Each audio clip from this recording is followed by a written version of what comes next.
Hello and welcome to YouTube channel guys. आज के lecture में हम डिस्कस करेंगे one of the important topics mentioned in जो K P constable syllabus, that is homophones and homonyms. This topic is also mentioned in your आपका JK SSB का कोई भी एग्ज़ाम हो, एज वेल एज कॉस्ट के जितने भी आपके एग्ज़ाम्स हैं, चाहे आपका जूनियर असिस्टेंट यानी अकाउंट असिस्टेंट कम टाइपिस्ट और अकाउंट असिस्टेंट हो, as well as Jammu and Kashmir and Ladakh high court का जो जूनियर असिस्टेंट हैं, and for all SSC exams, चाहे रेलवे का एग्ज़ाम हो या एसएससी का कोई भी एग्ज़ाम हो, this topic is mention everywhere in your general English part of your syllabus. तो पहले हम देखेंगे what homophones and homonyms what they mean, उसके बाद हम इम्पोर्टेंट एमसीक्यूज डिस्कस करेंगे। एंड इस टॉपिक में मेन चीज़ आपको क्या करना है, you have to go through 200 to 300 homophones या होमोनियम्स के थ्रू आपको जाना है, उनको याद रखना, उनकी मीनिंग को याद रखना है। तो उतने डिफ़िकल्ट लेवल के क्वेश्चन नहीं आते हैं, क्योंकि सेंटेंस में आपको फिल करनी होती है ब्लैंक, तो कंटेक्स्ट के हिसाब से जो है आपको आराम से जो है ये क्वेश्चन निकलता है। तो ये उतना डिफ़िकल्ट लेवल का क्वेश्चन इसमें से नहीं आता है। फिर भी जो है you have to prepare for this topic very thoroughly. So first we will look into what homophones mean. Homophones are the words that sound the same but have different meanings or spellings. Homophones phone आप याद रखोगे जिनकी sound same होती हैं, ठीक है। तो word जिनकी साउंड सेम होती हैं but they have same but have different meanings, ठीक है। जैसे मैं आपको बोलूँगा यहाँ पे, अगर हम देखेंगे there and their, these are the two words which have same sound but they have their different meanings, so these are known as the homophones, ठीक है, होमोफोनस। तो ये है होमोफोनस। उसके बाद है होमोनियम्स। होमोनियम्स उन वर्ड्स को कहते हैं, these are the words that have same spelling और प्रोनाउंसिएशन बट डिफरेंट मीनिंग्स। इनकी मीनिंग जो है वो डिफरेंट होती हैं। स्पेलिंग जो है they have the same spelling but they उनकी मीनिंग जो है वो डिफरेंट निकलती हैं। जैसे फॉर एग्जांपल मैं आपको यहाँ पे एग्जांपल के तौर पर दे देता हूँ, इट इज़ लेड, ठीक है। तो इसके दो मीनिंग्स निकल सकते हैं, एक तो ये एज अ मेटल और दूसरा जो है it takes the form of verb, ठीक है, it takes the form of verb. So एक ही वर्ड जो है सेम स्पेलिंग है but it takes two different meaning, so these are known as the homonyms, ठीक है, homonyms.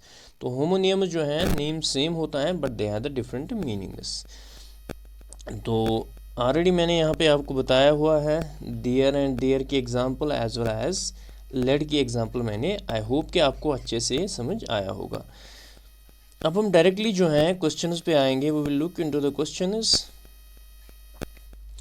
The question number 1 is which of the following sentence uses the correct homophone. हमें बताना है कि इनमें से किस सेंटेंस में करेक्ट यूज ऑफ होमोफोन हुआ है। Options are the knight rode into the city at night, the knight rode into the city at night, the knight rode into, अगर आप यहाँ पे देखोगे there are two homophones, एक है नाइट, दूसरा है NIGHT, these are the two homophones here. अब ये क्वेश्चन आपको तभी आएगा when you, जब आपको दोनों का मीनिंग पता होना चाहिए, ठीक है। तो ये नाइट जो है इट मीन्स जो वॉरियर होता है तो उसको जो है उसको नाइट बोलते हैं, और ये नाइट जो है आपको ऑलरेडी पता है किसको बोलते हैं, NIGHT। सो अब आप देखोगे कि सेंटेंस इनमें से कौन सा करेक्ट है। The knight rode into the city at night, the knight rode into the city at night, तो ये तो बिल्कुल भी नहीं आएगा ये sentence. The knight rode into the city eight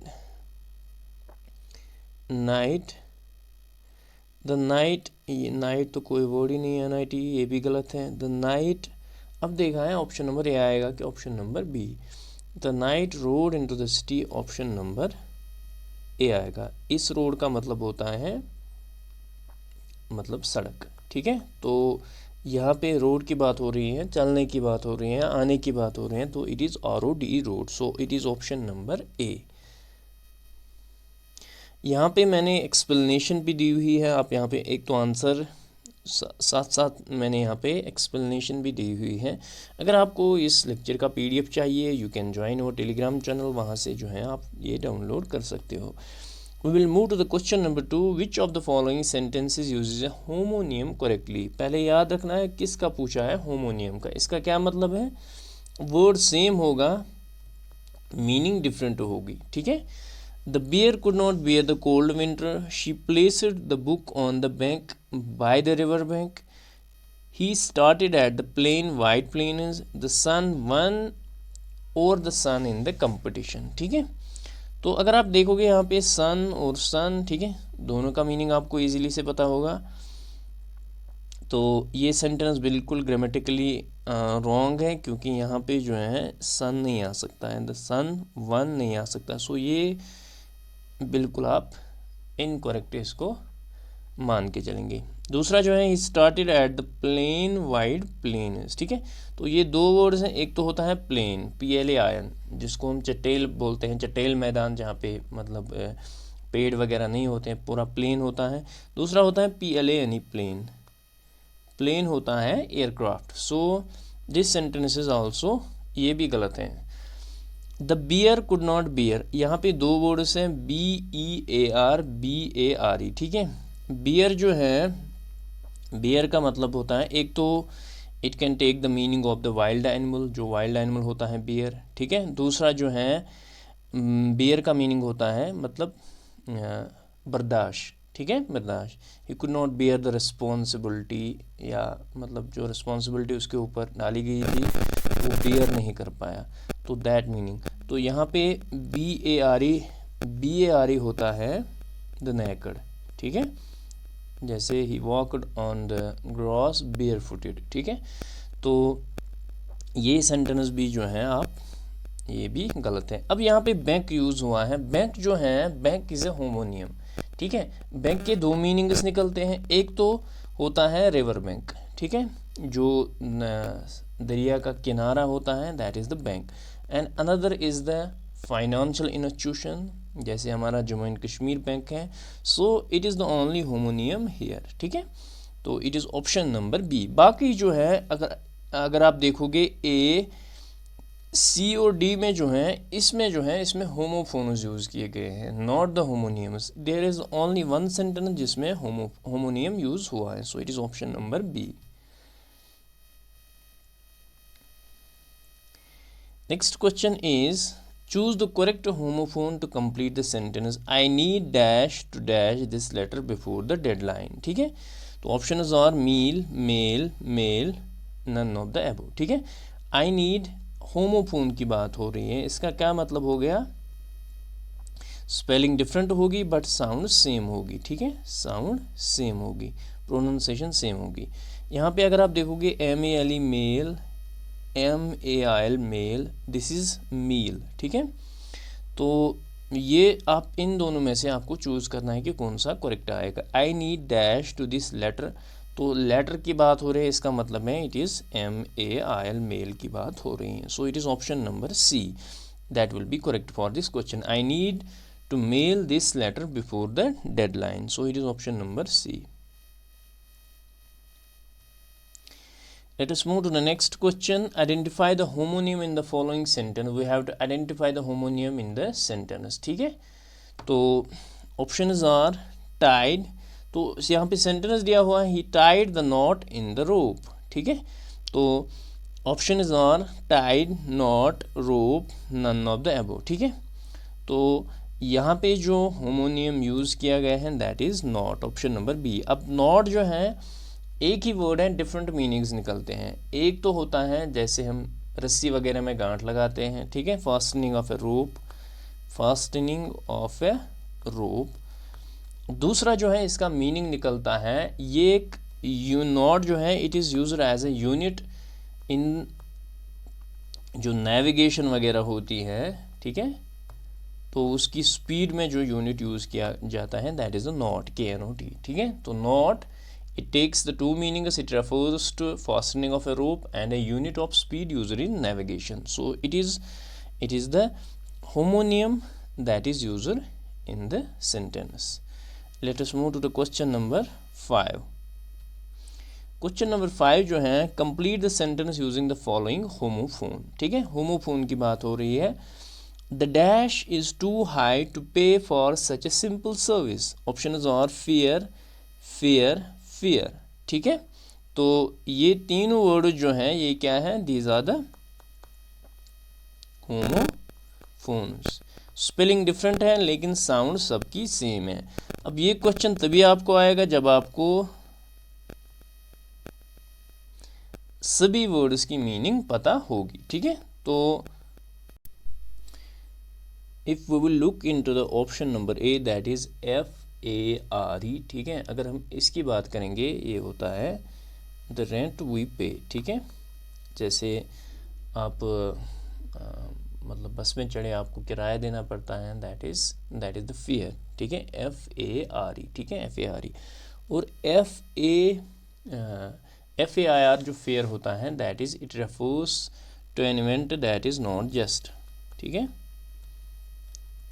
जैसे हम बोलेंगे यहाँ पे फेयर नहीं हुआ है, it means that there has been something that is unbiased. ठीक है, अनबायस्ड वे में कुछ किया गया है, दैट इज़ द फेयर। और ये फेयर जो होता है FEAR, दैट इज़ जैसे हम बोलते हैं खौफ। ठीक है, FEAR, फेयर, दैट इज़ खौफ। सो यहाँ पे जो है पे फॉर सच सिंपल सर्विस, यहाँ पे पेमेंट की बात हो रही है। सो इट इज़, जहाँ पे पेमेंट की बात हो रही हो, so you can directly choose, it is option number A, that is FARE, fear। ठीक है,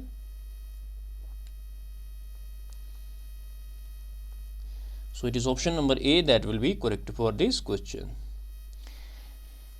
Let us move to the another question. Question number 6, which homonym is used in the following sentence? She drew a bow to shoot the arrow।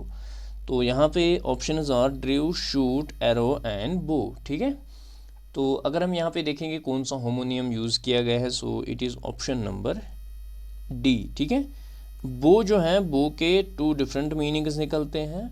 बो जो है it can be, ये एक weapon के तौर पर भी यूज़ किया जाता है, टू शूट एरोज। ठीक है, टू शूट एरोज। दूसरा जो है, it refers to a gesture of respect, gesture of respect. ठीक है, तो it takes 2 meanings, so it is option number D that will be correct for this question. Let us move to the another question. Question number 7, we have to choose the correct homophone to complete the sentence. The baker used dash to bake the cake. We have flour, flour, flour, none of the above। ठीक है, to bake the cake, it is option number A, flour। ठीक है, जो आटा वगैरह use किया जाता है बेकिंग में, केक बनाने के लिए, उसको बोलते हैं फ्लोर। ठीक है, फ्लोर। सो यहाँ पे फ्लावर जो है, इट मीन्स जो फूल वगैरह होता है उसको फ्लावर कहते हैं। फ्लोर जो है फर्श को कहते हैं। So it is option number A that will be correct for this question.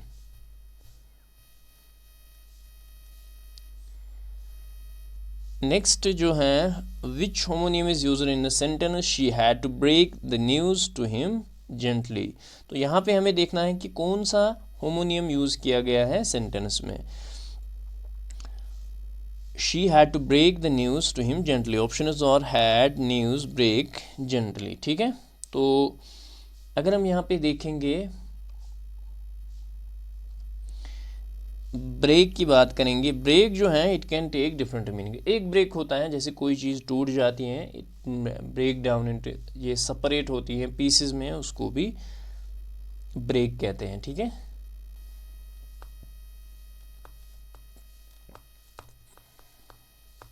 कोई चीज़ जो है सेपरेट होती है पीसेस में, उसको ब्रेक कहेंगे। या ब्रेक जो है उसका एक और मीनिंग होता है टू इंटरप्ट। ठीक है, टू इंटरप्ट, जैसे आप न्यूज़ में जो है न्यूज़ देखते हो टीवी पे, उसमें जो है एक ब्रेक ली जाती है, short break, we will meet you after a short break, that is एक इंटरवल दिया जाता है, एक इंटरप्शन किया जाता है इन डिलीवरिंग द न्यूज़। ठीक है, सो ब्रेक जो है it can take 2 different meanings, so it is the homonium that has been used in the sentence. So option number C will be correct for this question. Let us move to the next question. Next question जो है, complete the sentence with the correct homophone, the dash took off and flew through the sky. Options are plane, plain. ठीक है, यहाँ पे दो ही options दिए हुए हैं। प्लेन जो है it means the aircraft, we have already discussed it. And plane जो है ये जैसे हम कहेंगे चटेल मैदान, प्लेन जो है फ्लैट एरिया जो होता है, फ्लैट सरफेस जो होती है, एरिया ऑफ द लैंड होता है, उसको प्लेन कहते हैं। तो यहाँ पे स्काई फ्लू की बात हो रही है, सो यहाँ पे डिव एंड डेफिनेटली एयरक्राफ्ट की बात हो रही है, so it is plane, PLANE। The plane took off and flew through the sky, option number B. तो इस टॉपिक में मैं ट्राई करूँगा कि आपके सामने जो है मैक्सिमम से मैक्सिमम होमोनियम्स जो है इनकी प्रैक्टिस, होमोफोन्स एंड होमोनियम्स की प्रैक्टिस करवाई जाए। बाकी जो है you can also go through, books के थ्रू आप जा सकते हो, जो है वहाँ पे ऑलरेडी पूरा लिस्ट A to Z दिया होता है, तो वहाँ से जो है आप इनको अच्छे से क्लियर भी कर सकते हो। ठीक है, it is just for practice here. Identify the homonym in the sentence, he booked the flight then read a book. ठीक है, option are flight, booked, read, book. ठीक है, तो होमोनियम यहाँ पे आइडेंटिफाई करना है क्वेश्चन नंबर 10 में, तो इट इज़ ऑप्शन नंबर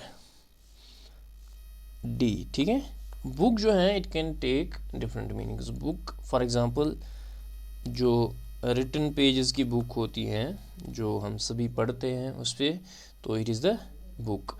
और दूसरा बुक होता है फॉर एग्जांपल आपको कोई रिजर्वेशन करनी है, तो दैट इज़ ऑल्सो है बुकिंग। ठीक है, जैसे हम बोलते हैं कि मेरी बुकिंग करवाओ,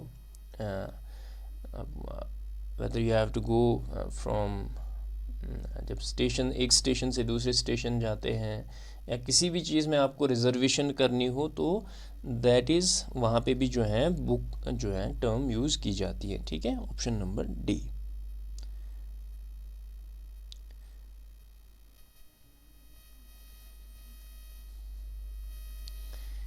नेक्स्ट जो है, choose the correct homophone for the sentence he wore a dash around his neck. ठीक है, तो यहाँ पे वोर पहनने और नेक की बात हो रही है, so it is option number C, that is tie. ठीक है, टाई जो है इट रेफर्स टू द जो पीस ऑफ क्लोथ हम वॉन करते हैं अराउंड द नेक, उसको टाई कहते हैं, so it is option number C. ठीक है,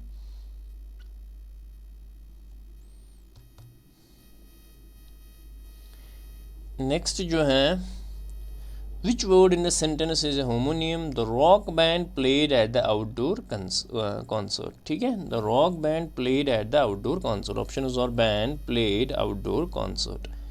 ठीक है, क्वेश्चन नंबर 12 में जो है आपको रिकॉग्नाइज करना है होमोनियम वर्ड, सो यहाँ पे हम देखेंगे it is the option number A, band.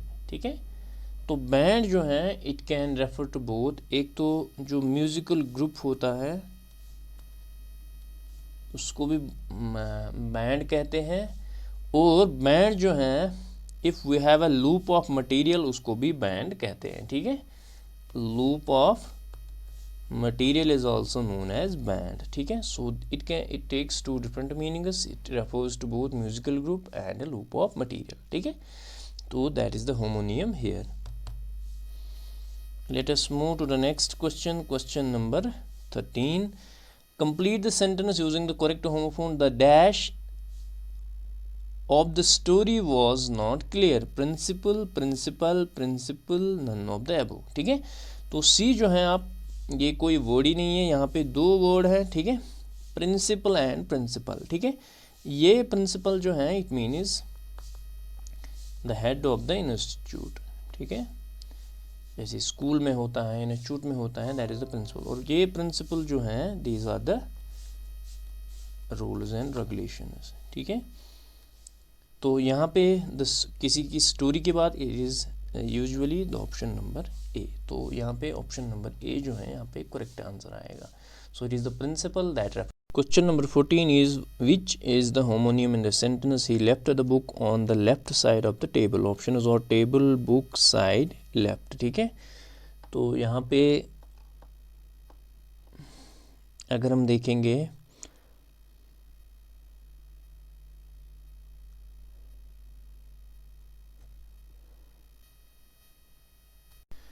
यहाँ पे ऑप्शंस जो हैं अगर आप देखोगे यहाँ पे बुक जो है बुक कैन बी यूज़र, जो अभी हमने ऊपर जो है एमसीक्यू किया। इसके अलावा लेफ़्ट जो है left can also take two different meanings. एक होता है जैसे डायरेक्शन के सेंस से हम बोलते हैं, या it can also be use as a past tense of leave. ठीक है, पास्ट टेंस ऑफ लीव। तो इस क्वेश्चन को आप करेक्ट कर लेना। ठीक है, इसमें दोनों ऑप्शन जो हैं करेक्ट आएंगे, बुक भी आएगा और इसमें लेफ़्ट भी आएगा। ठीक है, तो लेफ़्ट जो है जैसे हम बोलते हैं दाएं बाएं, तो एक तो वो मीनिंग होता है, दूसरा होता है लेफ़्ट लीव करना, उसका पास्ट में जो है that is the left. So it is option number B as well as D. Next जो है we have to choose the correct homophone. The dash crashed on to the shore during the storm. Option is और waive wave wave.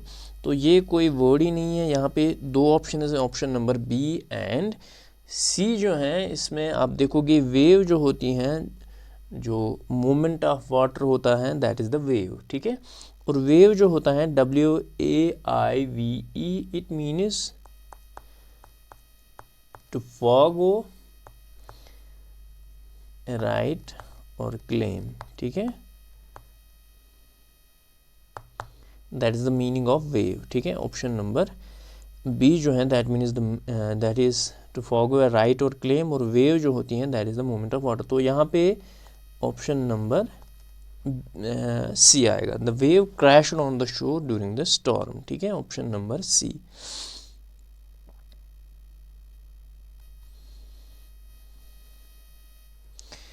Next question is, which homonym is used correctly in this sentence? She rows the boat down the river while sitting in rows of seats. ठीक है, तो options are boat, river, rows, seats. ठीक है, तो हमें बताना है कि कौन सा होमोनियम करेक्टली इस सेंटेंस में यूज़ किया गया है। तो रो जो है इट टेक्स टू मीनिंग्स। एक होता है जैसे हम लाइन बनाते हैं, लाइन ऑफ ऑब्जेक्ट या पीपल, उसको भी रो कहते हैं। एंड रो का मतलब होता है the action of propelling a boat. जब बोट में होते हैं तो बोट को चलाने के लिए हमें क्या करना पड़ता है, रो करना पड़ता है। That is the action of propelling a boat. So it can take two different meaning. So it is the option number C that will be correct for this question. Next question is, which homonym complete the sentence he dashed the ball as hard as he could, threw, throw, none of the above। ठीक है, तो threw जो है it refers to the action of throwing something, and यहाँ पे throw जो है it refers to moving in one side and out of the other. ठीक है, जैसे हम बोलते हैं आर पार, किसी के आर पार होना, that is the throw. Threw जो है it refers to the action of throwing something. ठीक है, तो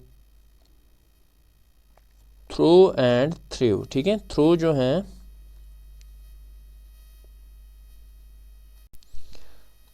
तो यहाँ पे जो है थ्रू और थ्रो दीज आर, ये थ्रू जो है ये पास्ट टेंस है किसका, थ्रो का। Threw is the past tense of verb throw, तो ये इसका पास्ट टेंस है। एंड थ्रो जो है जिसका मीनिंग ऑलरेडी मैंने आपको बताया, it means moving in one side and out the other. ठीक है, एक साइड से जाना वो दूसरी साइड से निकलना, दैट इज़ द थ्रो। तो यहाँ पे he dash the ball as hard as he could, तो यहाँ पे इट इज़ द थ्रू। ठीक है, option number A, option number A will be correct here. Next question is, which word in the sentence is a homonym? She watched the match while waiting for her match to arrive. ठीक है, तो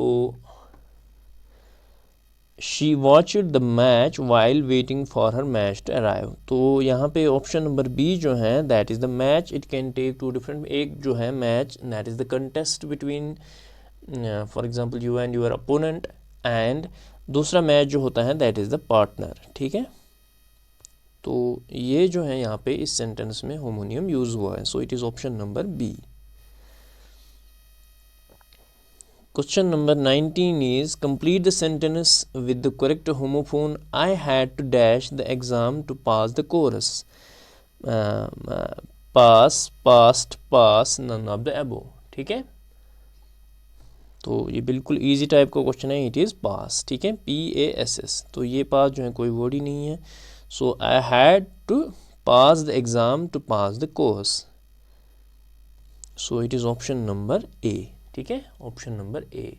तो पास जो है, पास का एक meaning होता है सक्सेस। ठीक है,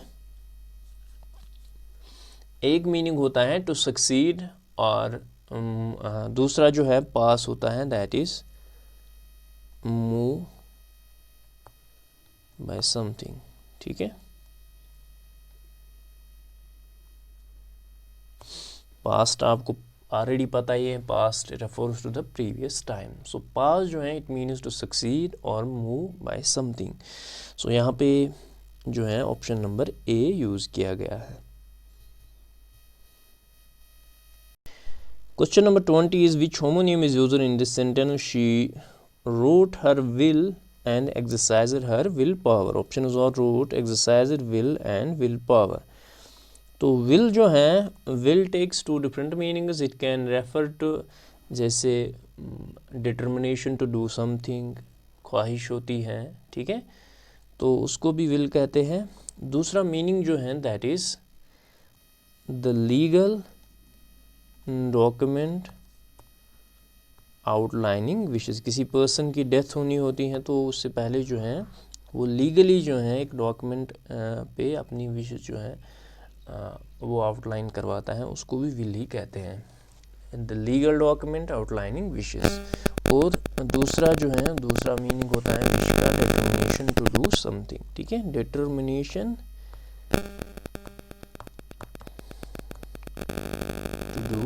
something. Let us move to the next question. Question number 21. Choose the correct homophone.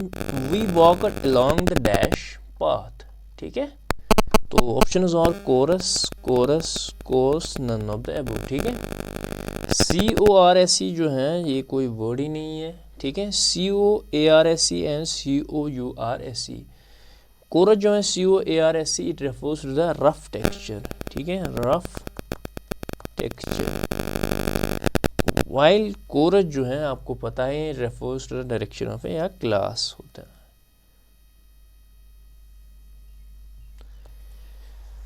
So it is, यहाँ पे पाथ की बात हो रही है, so it is option number A that will be correct for this question. Question number 22 is which homonym is used in the sentence the baseball team won the match by breaking the record? ठीक है, तो यहाँ पे options हैं, option number A जो है that is won, option number B जो है that is breaking, option C is match, option D is record.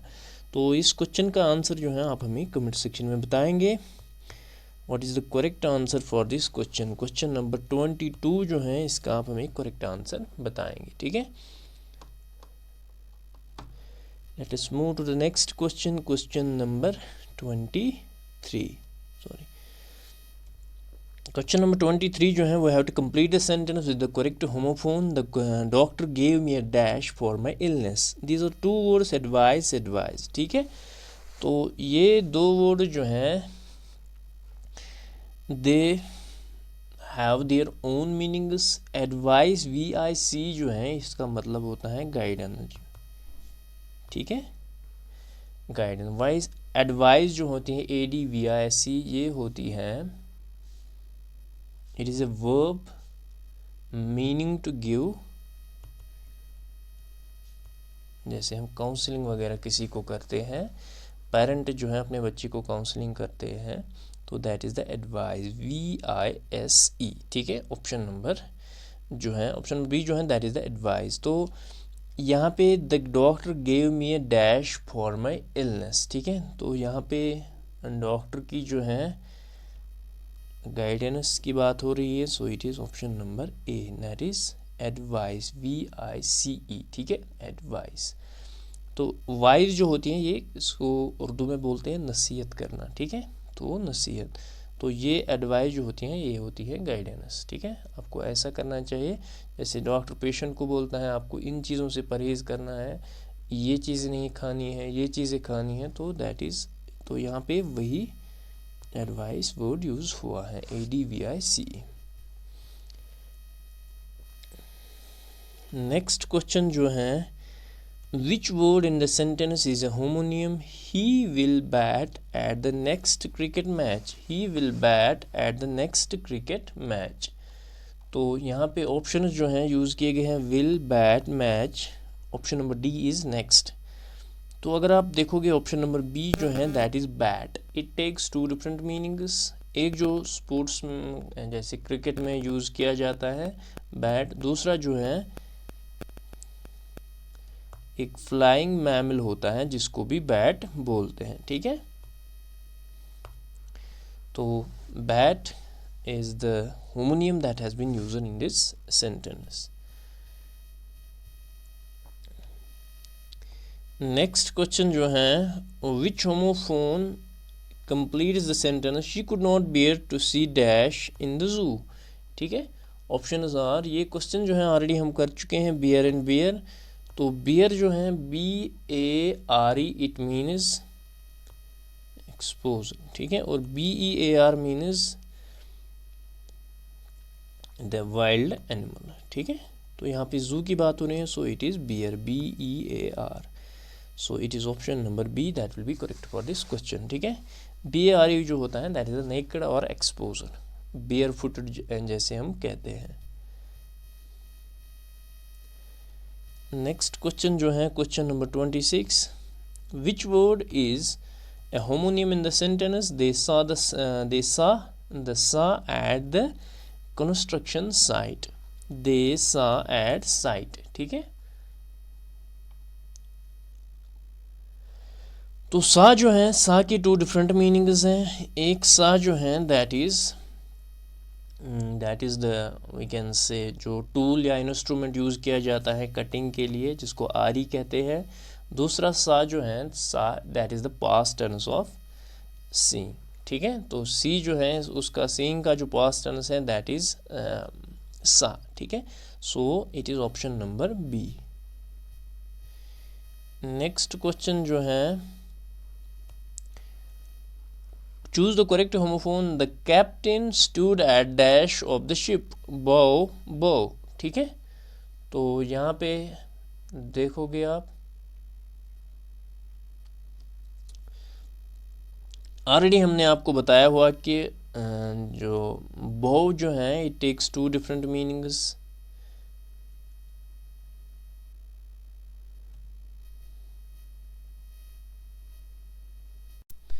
एक तो ऑलरेडी इसकी दो मीनिंग्स मैंने ऑलरेडी आपको बताई हुई है, एक जो यूज़ किया जाता है as an instrument for throwing the arrows, दूसरा जो है as a gesture of respect use किया जाता है। तीसरा मीनिंग जो है इसका, it refers to the front part of a ship, ठीक है, BOW, वो, ठीक है। और बाउ जो है BOUG, it refers to the large branch of a tree, ठीक है, large branch of a tree, उसको बाउ कहते हैं, BOUGH, ठीक है, BOUGH। तो यहाँ पे जो है the captain stood at the dash of the ship, यहाँ पे बाउ की बात हो रही है, BOW।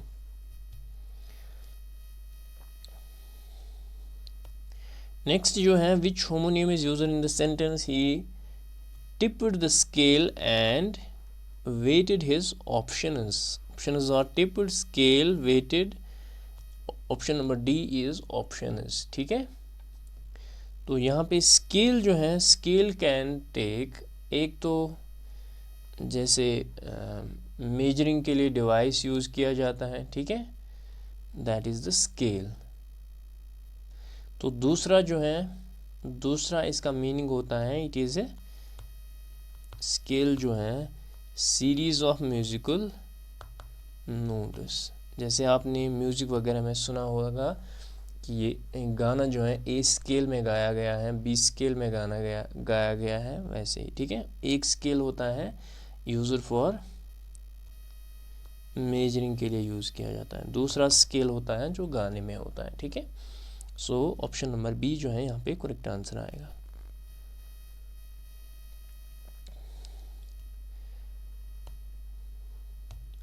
नेक्स्ट क्वेश्चन जो है that is the dash caused a huge delay in traffic. We have seen and seen. ठीक है, these are the two homophones which have been used here. तो सीन जो है, सीन का मतलब ऑलरेडी आपको पता है, it is the past participle of see. ठीक है, सी का। एंड सीन जो है, सीन इट रेफर्स टू है लोकेशन और सेटिंग। ठीक है, लोकेशन और सेटिंग। तो यहाँ पे लोकेशन की बात हो रही है, तो it is option number A, the scene caused a huge delay in traffic. Option number A, कहीं पे कुछ हुआ होगा तो that scene caused a huge delay in traffic. Option number A. Let us move to the question number 30, and this will be the last question of this session. That is, which homonym is used in the sentence the pitcher threw dash ball at the baseball game. ठीक है, तो हमें बताना है कि इनमें इस sentence में कौन सा होमोनियम यूज़ हुआ है।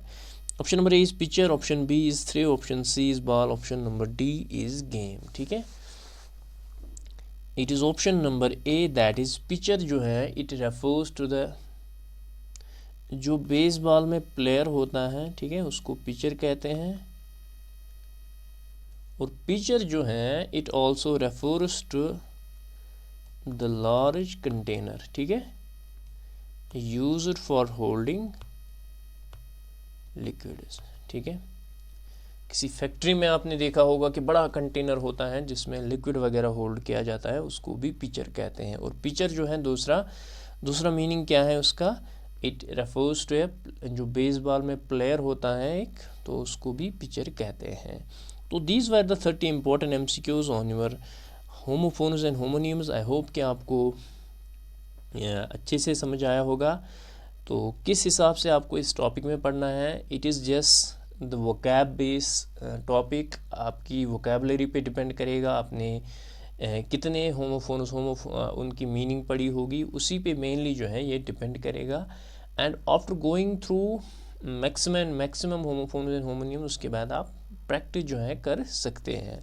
तो ये एक प्रैक्टिस सेशन था आप लोगों के लिए। मेन जो है आपको करना क्या है, you have to go through all the important homophones and homonyms. उसके लिए जो है मैं I will bring a list of around 300 homophones and homonyms. वो लिस्ट जो है मैं टेलीग्राम चैनल पे डालूँगा, उसका PDF, तो वहाँ से जो है आप पढ़ भी सकते हैं। So this was all about for today's lecture. मिलते हैं नेक्स्ट वीडियो में। और जितने भी एस्पायरेंट्स हमारे साथ पहली बार जुड़े, प्लीज़ इस वीडियो को ज़्यादा से ज़्यादा शेयर कीजिए और हमारे चैनल को सब्सक्राइब ज़रूर कीजिए। Till then take care, bye bye.